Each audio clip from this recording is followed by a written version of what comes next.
মীনাক্ষী দেবীর দুই ছেলে ভোলা এবং প্রশান্ত। ভোলা প্রথমে শহরে চাকরি করত, কিন্তু সেখানে চন্দ্রা নামে একটি মেয়েকে তার খুব পছন্দ হয়। তবে চন্দ্রার বাবা এই বিয়েতে রাজি ছিল না, তাই তারা বিয়ে করে গ্রামে চলে আসে। এখানে ভোলা তার বাপ ঠাকুরদাদার জমিতে চাষ করতে থাকে। কয়েক বছর পর তাদের দুটি মেয়ে হয়, লুসি এবং টুসি।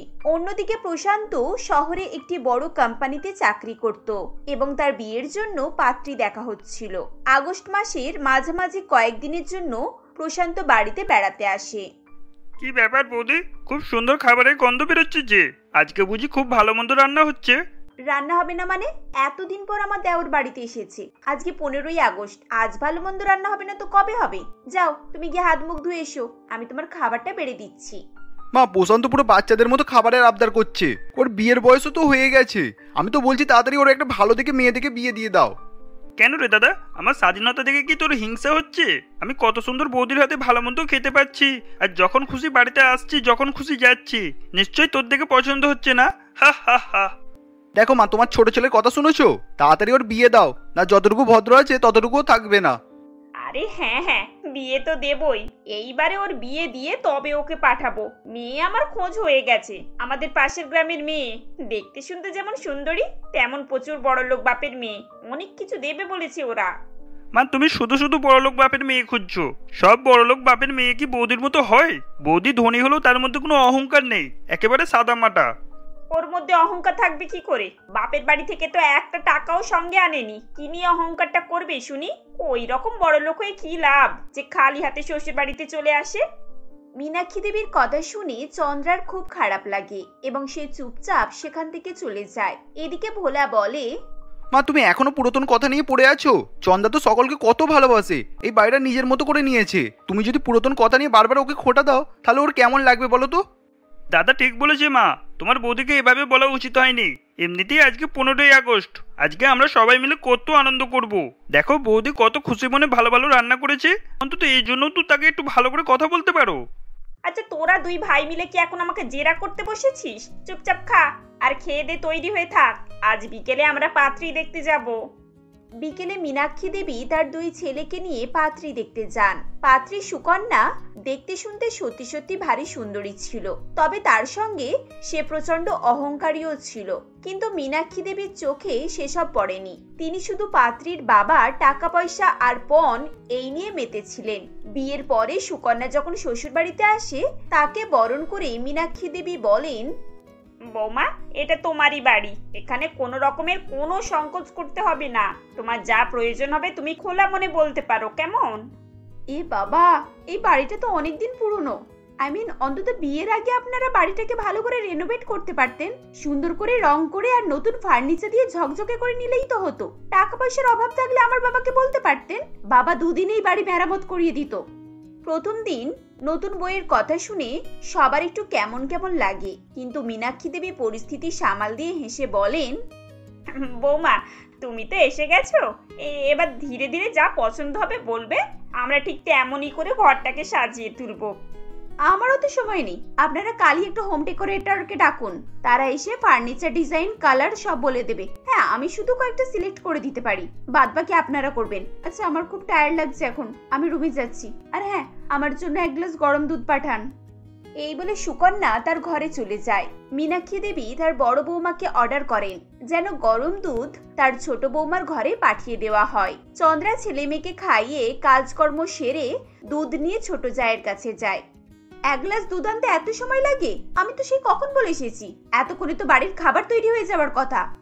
হ্যাঁ, একটু সময় লেগেছে, তবে কি বলতো, আমি একা মানুষ, এত বড় বাড়ির সমস্ত কাজ আমাকে একাকেই করতে হয়। তার উপরে আমার দুটো ছোট ছোট মেয়েও আছে, তারা খিদের জ্বালায় ছটফট করছিল, তো তাই আমি তাদেরকে আগে খাইয়ে দিয়ে তারপর তোমার জন্য খাবারটা এনেছি। দেখো দিদি, আমি অত কথা শুনতে চাই না। বাড়িতে আমি যখন যেটা অর্ডার করব 2 মিনিটের মধ্যে আমার কাছে সেটা এনে হাজির করতে হবে। আর শাশুড়ি মা তো সেদিনই আমার বাড়িতে বলে এসেছে, আমি যা কিছু অর্ডার করব সঙ্গে সঙ্গে আমার কাছে হাজির হয়ে যাবে। তাই কে খেলো না খেলো সেসব তো আমার দেখার দরকার নেই। তুমি আমার খাবার টাইম অনুযায়ী আমাকে খাবার দিয়ে যাবে, ব্যাস। আশ্চর্য ব্যাপার তো, তুমি কে?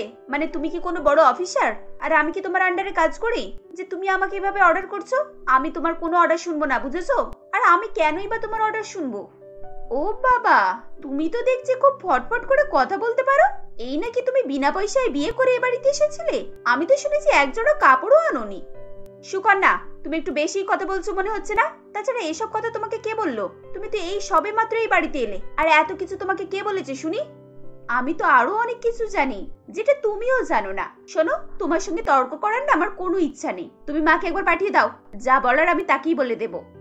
এরপর চন্দ্রা সেখান থেকে চলে আসে এবং আবার নিজের কাজে লেগে পড়ে। কিছুক্ষণ পর মীনাক্ষী দেবী তার কাছে এসে বলে, কি ব্যাপার বড় বৌমা? ছোট বৌমা বাড়িতে আসতে না আসতেই তুমি অশান্তি শুরু করে দিয়েছো। আরে ও বেচারি এক গ্লাস দুধই তো চেয়েছিল, আর তার জন্য তুমি ওকে এতগুলো কথা শুনিয়ে এসেছো? তোমার কি বিবেক বুদ্ধি বলে কিচ্ছু নেই? আজ ওর প্রথম দিন এই বাড়িতে, আর তুমি বেচারিটিকে কাঁদিয়ে দিলে। মা, আপনার কোথাও কিছু বুঝতে ভুল হচ্ছে। আমি ওকে এমন কিছুই বলিনি যে ও কাঁদতে বসবে। উল্টে ও আমাকে অনেক কথা শুনিয়েছে। কথা শুনিয়েছে তো কি হয়েছে? দুটো কথা না হয় শুনেই নিতে। তা বলে নতুন বইয়ের সঙ্গে তুমি এভাবে ঝামেলা করলে, ও কি আর তোমার সঙ্গে থাকতে চাইবে? দেখুন, ওর থাকতে ইচ্ছে হলে থাকবে, না হলে না থাকবে, তাতে আমার কিছু যায় আসে না। এভাবেই দিন কাটতে থাকে। প্রত্যেকদিন সুকন্যা চন্দ্রাকে বিভিন্ন রকমের কাজের ফরমাশ করত। চন্দ্রা কিছু কিছু কাজ করত এবং কিছু পারত না, কারণ সে তার ছোট ছোট মেয়েদেরকে নিয়ে খুবই ব্যস্ত থাকতো। তার উপরে সংসারের পুরো দায়িত্ব তার একার কাঁধে ছিল। কয়েকদিন পর সুকন্যা চন্দ্রাকে কফি করে দিতে বলে। কফি করে এনে চন্দ্রা তার কাছে রাখে এবং এক চুমুক খেয়ে সুকন্যা বলে, দিদি, এই কফিটা তো কেমন একটা লাগছে খেতে। তুমি এটাকে ঠিকঠাক ভাবে তৈরি করেছো তো? দেখো, তোমার যদি আমার হাতে তৈরি খাবার ভালো না লাগে তাহলে তুমি তো নিজেই তৈরি করে নিতে পারো। এই প্রত্যেক দিনের একই নাটক না আমার ভালো লাগে না। কই দেখি কফি শিশিটা। আরে, এটা তো এক্সপায়ার করে গেছে। তার মানে তুমি জেনে শুনে আমাকে এক্সপায়ার জিনিস খাওয়াচ্ছিলে? দেখলেন তো মা, আপনার বড় বৌমা আমাকে মারতে যাচ্ছে। এভাবে কতবার বৌদি এরকম কাজ করেছে জানেন? সেদিন আমার তরকারিতে চিংড়ি মাছ দিয়ে দিয়েছিল। জানেন মা, চিংড়ি মাছ খেয়ে আমার অ্যালার্জি হয়। সবকিছু দিদি জেনে শুনেই করছে। আচ্ছা সুকন্যা, তোমার কি মাথাটা খারাপ আছে? তুমি কি বলছো না বলছো সেটা তুমি বুঝতে পারছো? আরে, চিংড়ি মাছ খেলে যে তোমার অ্যালার্জি হয় সেটা তো তুমি আমাকে আগেই বলতে পারতে। তোমার কি খেলে সুবিধা হয়, কি খেলে অসুবিধা হয় সেসব আমি জেনে বসে আছি নাকি? আর এই কফিটা তুমি কালকে মার্কেট থেকে এনেছিলে, মনে করে দেখো। তুমি যখন কিনেছিলে তখন তো দেখেই কিনতে পারতে যে এটা ডেট আছে কি নেই। বড় বৌমা, মানছি ছোট বৌমার ডেট দেখে কিনে আনেনি, কিন্তু তুমি তৈরি করার আগে একবার ডেটটা দেখে নিতে পারতে। এভাবে প্রত্যেকটা কথার কাটান দিলে কি আর চলে? নিজে ভুল করবে আর অপরের নামে দোষটা চাপিয়ে দেবে, তা তো করলে চলে না। মা, প্রত্যেক ব্যাপারে আপনার শুধু এটাই মনে হয় যে আমিই ভুলটা করেছি। এই কথাটা আপনি যাকে বলবেন না সেই বলে দেবে ভুলটা কার। আমার তো মনে হয় আপনারা দুজনে ইচ্ছা করে আমার সঙ্গে এরকম ব্যবহার করেন, যাতে করে আমি এ বাড়ি থেকে চলে যাই। তোমার যদি তাই মনে হয় তাহলে তাই হবে। এমনিতেও তুমি এই বাড়ি ছেড়ে চলে গেলে কারোর কিছু যায় আসবে না, বরং আমরা অনেক ভালো থাকবো। ও আচ্ছা, আপনারা ভালো থাকবেন, তাই এই কথাটা তো আপনি আপনার বড় ছেলেকেই বলতে পারতেন। আমাকে বললে তো আর কিছু হবে না। ঠিক আছে, তাই ওকেই বলবো। সন্ধ্যাবেলা ভোলা মাঠ থেকে ফিরে এলে মীনাক্ষী দেবী তাকে তার পরিবার সমেত বাড়ি থেকে বের করে দেন আর বলেন, শোন, আজ থেকে তুই তো সংসার নিয়ে ঠাকুর দাদার পুরনো বাড়িতে গিয়ে থাক। তোর বইয়ের সঙ্গে একসঙ্গে থাকা না আমাদের পক্ষে সম্ভব নয়। ভোলা তার মাকে বোঝাতেই যাচ্ছিল, কিন্তু তিনি দরজা বন্ধ করে ঘরের ভেতরে চলে যান। বাধ্য হয়ে ভোলা তার পরিবার নিয়ে দাদুর পুরনো বাড়িতে গিয়ে ওঠে।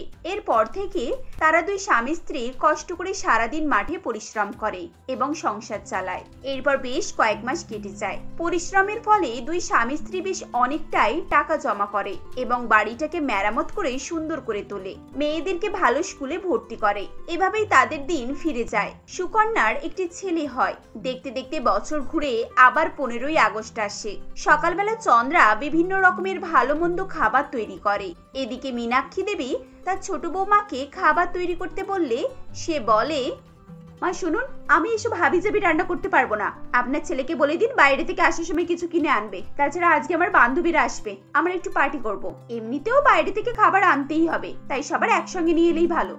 কিন্তু বৌমা, তুমি পার্টি করবে আর তোমার ছোট ছেলেটাকে কে সামলাবে? তুমি তো জানো আমার পায়ের ব্যথা, আমি হাঁটা চলা করতে পারি না। আর তোমার ছেলে তো এক জায়গায় স্থির থাকে না। ওসব আপনাকে ভাবতে হবে না। আমরা যেখানে পার্টি করব বাবুকে সেখানে নিয়ে যাব। আপনি নিশ্চিন্তে ঘুমান। এদিকে বড় বৌমার বাড়িতে আনন্দ, হইচই, হট্টগোল, ফুর্তি, হাসি ঠাট্টা এসবের শব্দ শোনা যাচ্ছিল। আর ওদিকে মীনাক্ষী দেবী চুপচাপ একা একা বসে উদাস মনে পুরনো দিনের কথা মনে করছিলেন। দুপুর 2টো বাজে। লুসি এবং টুসি তাদের বাড়ির ছাদে অন্যান্য ছেলে মেয়েদের সাথে ঘুড়ি ওড়াচ্ছিল। নিচে তাদের মা আরো কয়েকজন মহিলার সঙ্গে বসে গল্প করছিল। এদিকে সুকন্যা তার বান্ধবীদের সঙ্গে পার্টি করতে ব্যস্ত। এর ফাঁকে সুকন্যার ছোট ছেলে ছাদের রেলিং থেকে টপকে নিচের দিকে ঝুলছিল। লুসি এবং টুসি দেখতে পেয়ে চিৎকার করে তাদের মাকে ডাকে আর বলে, মা মা তাড়াতাড়ি ছুটে এসো, দেখো ছোট ভাই ঝুলছে ছাদের উপর থেকে, ভাই ঝুলছে দেখো মা। আরে এটা তো সুকন্যার ছেলে, সুকন্যা কোথায়? আর ছেলে এখানে এলোই বা কি করে? সুকন্যা, এই সুকন্যা, তুমি কোথায়? সুকন্যা কোনো কথাই শুনতে পায় না, কারণ সে তার বান্ধবীদের সঙ্গে ব্যস্ত ছিল। চন্দ্রা হাতের কাজ ফেলে ছুটে গিয়ে সুকন্যার বাড়িতে প্রবেশ করে এবং শটান ছাদের উপরে উঠে যায়। সেখানে গিয়ে সে বাচ্চাটিকে তড়িঘড়ি করে উদ্ধার করে। সুকন্যা পুরো ব্যাপারটা বুঝতে পারে এবং কাঁদতে কাঁদতে বাচ্চাটিকে চন্দ্রার কোল থেকে নিয়ে নেয়। আশেপাশের লোক জড়ো হয়ে যায়, সবাই ছাদে গিয়ে ভিড় করে। কিছুক্ষণের মধ্যে প্রশান্ত এবং ভোলা সেখানে এসে হাজির হয়। হঠাৎ খুব হইচইয়ের শব্দ শোনা যায়। মীনাক্ষী দেবী ধীরে ধীরে এক পা করে ছাদে আসেন। কি ব্যাপার? ছাদে এত ভিড় কেন? কি হয়েছে? কি হবে মা, তোমার বড় বৌমা তোমার নাতির প্রাণ বাঁচিয়েছে। প্রাণ বাঁচিয়েছে মানে কি? আমি বলছি মা, আমি আমার বান্ধবীদের সঙ্গে পার্টি করতে ব্যস্ত ছিলাম আর বাবু কখন ছাদ থেকে গলে নিচে ঝুলছিল আমি বুঝতে পারিনি। দিদি নিচে থেকে এসে ছুটে আমার বাবুর প্রাণ বাঁচিয়েছে। দিদি না হলে আজ আমি আমার ছেলেটাকে হারিয়ে দিতাম। মা দেখো তো মা বৌদি কত ভালো, আর তোমরা কখনোই বৌদির মতো গুণ দেখাতে পারবে না। তার বাড়ি থেকে কিছু আনেনি বলে তাকে সারাক্ষণ কথা শোনাচ্ছ। আরে বাবা, একটা মানুষের তুলনা তোমরা কয়েকটা জিনিসের জন্য করছো। আজকে বৌদি না হলে কি হতো বলো তো? একদম সত্যি কথা, আমি অনেকদিন আগেই বুঝতে পেরেছি বাবা। আমি ওদেরকে আলাদা করার পর থেকেই মনে মনে অনেক কষ্ট পাচ্ছি, কিন্তু আমি মুখ ফুটিয়ে একথার কাউকে বলতে পারি না। আচ্ছা, আমি সবার সামনে আমি আমার বড় বৌমার কাছে ক্ষমা চাইছি। বৌমা, তুমি আমাকে ক্ষমা করে দাও, আমি তোমার সঙ্গে অনেক অন্যায় করেছি। বৌদি, তুমি আমাকেও ক্ষমা করো। আমি তোমার উপরে হিংসা করে তোমার নামে মিথ্যে অপবাদ দিয়ে তোমাকে বাড়ি ছাড়া করেছি। তুমি দয়া করে আবার এই বাড়িতে ফিরে এসো বৌদি। আমি তো তোমাদেরকে কবেই ক্ষমা করে দিয়েছি। ওইসব পুরনো কথা আমি কিছুই মনে করি না। তবে এখন আর আমরা একসঙ্গে থাকতে পারবো না। এটা আমার কোনো রাগের কথা না, এটা বাস্তব। এটা সবার জন্যই ভালো। হ্যাঁ, প্রত্যেকটা অনুষ্ঠানে আমরা একসঙ্গেই কাটাবো। আজ তোমরা সবাই আমার কাছে চলে এসো, সবাই মিলে একসঙ্গে খাবো। আমি অনেক কিছু রান্না করেছি। আর এই 15 আগস্টের দিন আমার দেওর আমার হাতের রান্না খেতে খুব পছন্দ করে। একেবারে ঠিক কথা বৌদি। আমি তো রাস্তায় আস্তে আস্তে ভাবছিলাম যে এবছর হয়তো তোমার হাতে রান্নাই খেতে পাবো না, কিন্তু দেখো ভাগ্যে থাকলে সবকিছুই পাওয়া যায়। আচ্ছা মা, সবকিছুর মাঝে আমাদেরকে তো কেউ ক্রেডিট দিল না। ভাইকে তো আমরাই দেখেছিলাম। হ্যাঁ সোনা, তোমরাই তো তোমার ভাইকে আগে দেখেছো। এবার থেকে তোমরা প্রত্যেক দিন এখানে আসবে আর ভাইয়ের সঙ্গে খেলা করবে। 3 ভাই বোন একসঙ্গে মিলেমিশে থাকবে, কেমন? বেশ, সবার ব্যবস্থা হয়ে গেছে। এবার আমার খাওয়ার ব্যবস্থা হলেই ভালো। আমি আর অপেক্ষা করে থাকতে পারছি না। প্রশান্তের কথা শুনে সবাই হেসে ফেলে। এরপর থেকে 2 পরিবার সব অনুষ্ঠানে একসঙ্গে আনন্দের সঙ্গে কাটাতো। এভাবেই তাদের মধ্যে সুখ স্বাচ্ছন্দ্য সব বজায় থাকে।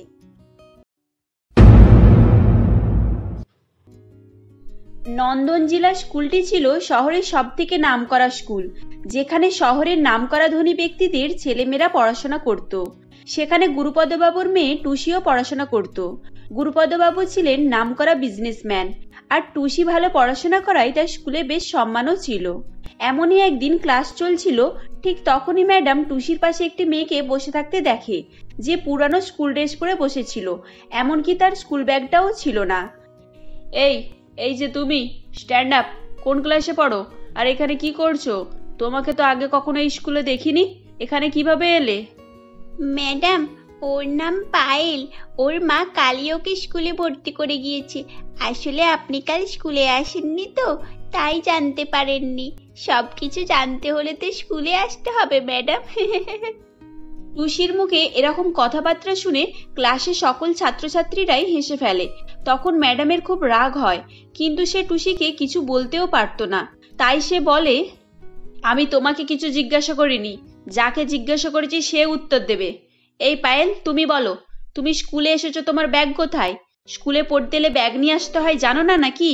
আর এ কি, তোমার জামা কাপড়ও তো খুব নোংরা ময়লা দেখছি।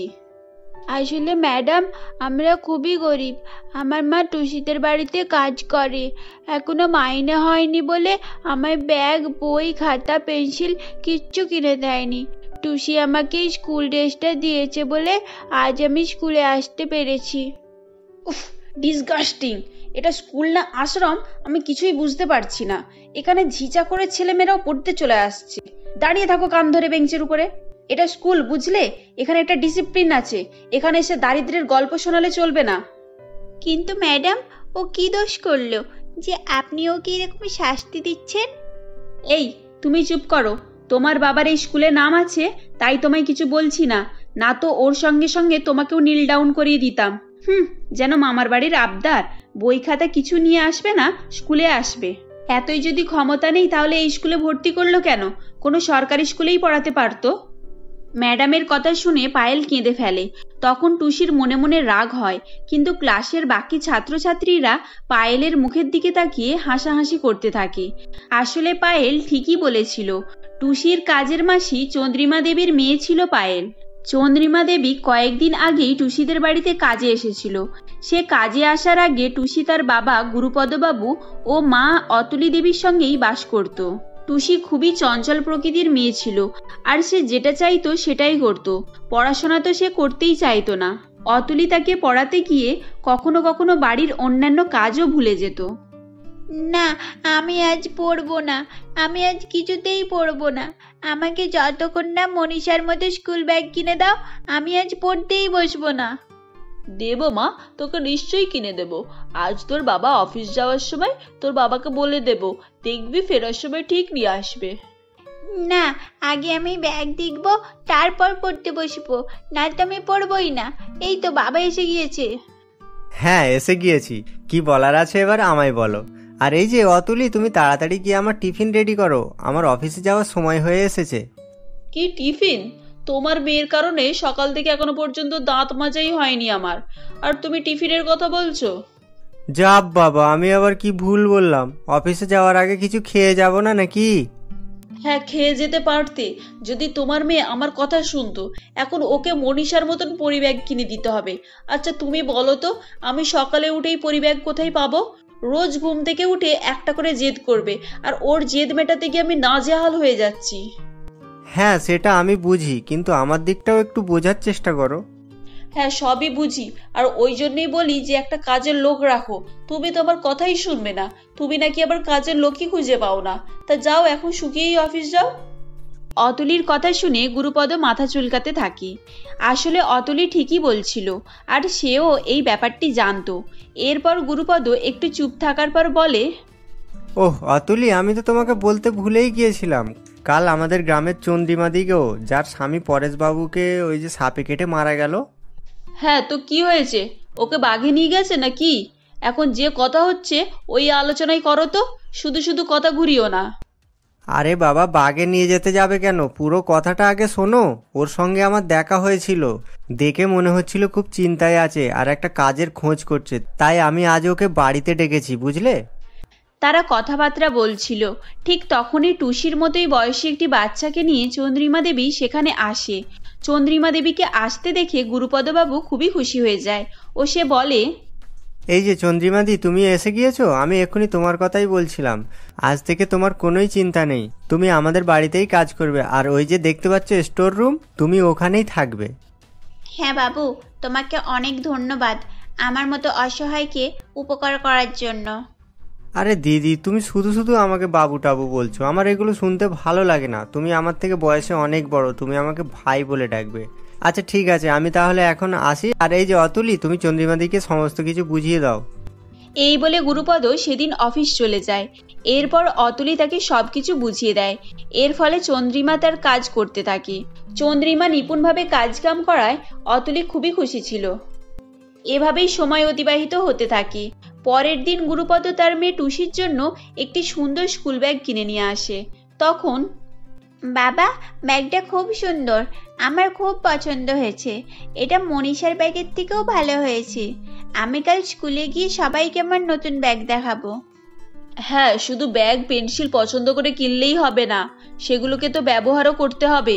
চলো, এখনো তোমার হোমওয়ার্ক বাকি আছে। না, আমি এখন পড়তে বসবো না। আমার নতুন ব্যাগ আমি আমার বন্ধুদের দেখাতে যাব। আচ্ছা রে মা, ঠিক আছে, তুই সবাইকে দেখাবি। আমি আগে থেকেই জানতাম তোর এটা নিশ্চয়ই পছন্দ হবে। এই লোকটার জন্যই মেয়েটার স্বভাব খারাপ হচ্ছে। বলি কি দরকার ছিল শুনি আমায় না জিজ্ঞাসা করে এই নতুন ব্যাগ কিনে নিয়ে আসার? ওর কি স্কুল ব্যাগ ছিল না নাকি? অতুলি, তুমি শুধু শুধু ওকে বকছো। আমাদের টুসি এখন বাচ্চা, ওকে এরকম বলো না। আর ও এখন জেজ করবে না তো কখন করবে শুনি? গুরুপদ বাবুর মুখে তার মেয়ের সাপোর্ট করা দেখে অতুলি মুখ বিকৃত করে সেখান থেকে চলে যায়। এরপর গুরুপদ বাবু তাকে আদর করতে থাকে। এগুলো পাশ থেকে দাঁড়িয়ে পায়েল সমস্ত কিছুই দেখছিল। এরপর সে তার মা অর্থাৎ চন্দ্রিমা দেবীর কাছে গিয়ে সমস্ত কিছু বলে। তখন ওসব বাদ দে রে মা, ওরা বড় লোক, ওদের কোনোই অভাব নেই। ওদের ছেলেমেয়েরা এরকম জেদি হয়ে থাকে। হ্যাঁ মা, তুমি ঠিকই বলেছ। টুসির জায়গায় আমি হলে আমি কখনো এরকম করতাম না, আর নতুন ব্যাগ থাকতেও আবার ব্যাগ কিনতাম না। আচ্ছা মা, তুমি আমাকে স্কুলে ভর্তি করবে না? আমাকে টুসির মতন পড়তে পাঠাবে না? যারা সুন্দর করে সেজে গুজে পড়তে চায় তাদের দেখতে খুব ভালো দেখায়। মা, তুমি আমাকে স্কুলে ভর্তি করবে না? ছোট্ট পায়েলের মুখে এরকম কথা শুনে চন্দ্রিমার কান্নায় বুক ফুলে ওঠে। সে তার মেয়েকে কি বলবে কিছুই ভেবে পাচ্ছিল না। গ্রাম থেকে নিঃস্ব হয়ে এখানে আসার পর গুরুপদবাবুর দয়ায় চন্দ্রিমার যেমন তেমন দিন কাটছিল। তার এটাও সামর্থ্য ছিল না যে মন গেলেই বাইরে থেকে 5 টাকার কিছু কিনবে। তাই সে কান্না কান্না গলায় বলে, তুই দুঃখ পাস না রে মা, আমাদের মতো গরিবদের জন্য পড়াশোনা নয়। আমি হয়তো তোকে কখনোই স্কুলে ভর্তি করতে পারবো না। আমরা দুবেলা দুমুঠো খেতে পাচ্ছি, মাথার উপরে ছাদ পেয়েছি, এটাই অনেক সৌভাগ্যের। মা, তুমি কেঁদো না মা, আমি আর কোনোদিনও তোমাকে স্কুলে পড়ার কথা বলবো না। তুমি চুপ করো মা। না রে মা, আমি কাঁদছি না। কথা বলতে বলতে চোখে জল চলে এলো। ঠিক আছে, তুই এখান থেকে যা, আমাকে রান্না করতে হবে। কিছুক্ষণের মধ্যেই বাবু অফিসে যাবে। এই বলে চন্দ্রিমা পায়েলকে সেখান থেকে পাঠিয়ে দেয় এবং আবারও তার কাজে মন দেয়। এদিকে গুরুপদ জানালার বাইরে দাঁড়িয়ে তাদের মা ও মেয়ের সমস্ত কথাই শুনছিল। এগুলো শোনার পর এবং বাবাহারা অসহায় পায়েলের কথা ভেবে তার দুঃখ পেয়ে যায়। তাই সেদিন সে পায়েলকে স্কুলে নিয়ে গিয়ে ভর্তি করিয়ে দেয়। এটা দেখে চন্দ্রিমা খুবই খুশি হয়ে যায়। তখন বাবু, তোমাকে অনেক ধন্যবাদ।